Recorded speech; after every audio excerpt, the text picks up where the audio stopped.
sasabihin. First miracle was my sister healing from cancer. I think yun yung miracle na right there and then nakita ng sarili kong mga mata. Paulit-ulit kong sinasabi.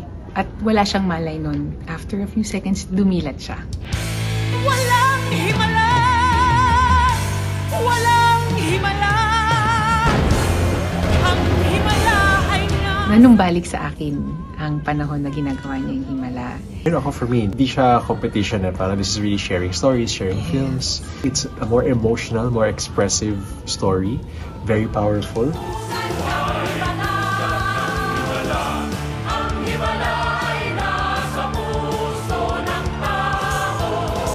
How does it feel to be part of the 50th MMFF? It's a blessing to be part of MMFF.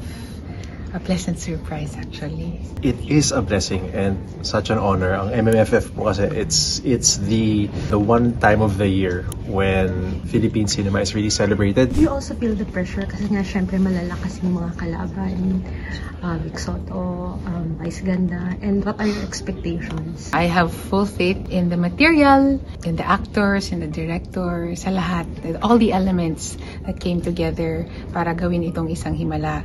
And that we have a story to tell and that we want to touch lives. For me, hindi siya competition parang this is really sharing stories, sharing films.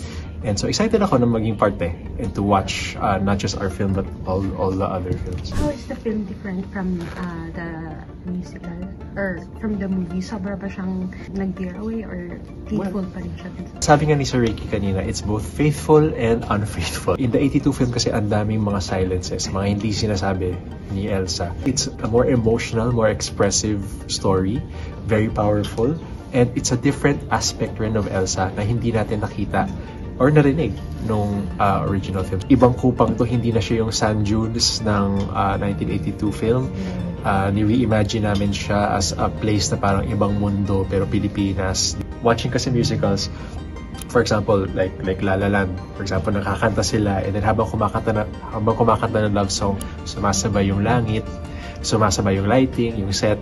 We wanted that same experience na pati yung, it's not just the performers or the characters who are expressing but also everything else visually and sound-wise. Parang namitin na rin po si Miss Nora on our in person. So ano po yung ma-share niyo na story and ano yung impression niyo? Nanumbalik sa akin ang panahon na ginagawa niya yung himala. And I took that as a sign na nagustuhan niya yung staging namin back then. Yes. May participation po siya in this film. Surprise! Secret pala po. So I met her and then to watch her. Paano yung preparation mo sa character? Mas gusto kong binabasa ang script. Mas kinakausap ko ang director at co-actors ko. Bago ko pumasok sa set, kaya stage play man yan o itong naging pelikula. Paano yung background mo sa theater naka-help sa'yo sa paggawa ng movie na to? Kasi nga, syempre ibang platform siya. It's really different.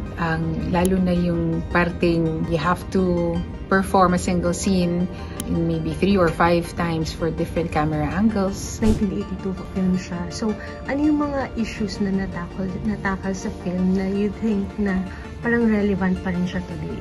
There's the issues of faith and blind faith, the issues of truth and lies or non-truths, and then yung effect ng corruption also in our society. Yep. Pananamantala sa kapwa. Hanggang ngayon, nandito pa rin yan eh. You also believe in miracles? Yes, definitely. We experience miracles every day, big and small. May specific ba na incident na experience mo yung miracle? My sister healing from cancer. So that was 2012. Also, nung time ng 2012, siguro nung huling buwan na ng chemotherapy niya, yung pangatlo kong kapatid, myocarditis siya. So, hinatake siya sa puso. And we almost lost him. I was the type na would pray out loud. So, nasa ER kami.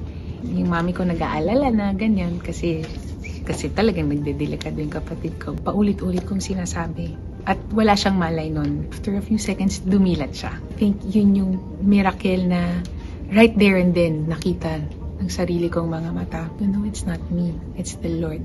I called upon Him. I prayed to Him to heal my brother. My third miracle would be my bunso. She's also a miracle baby. That's why Elsa's very close to me. Dahil ako'y talagang pinaghimalaan ng maraming beses.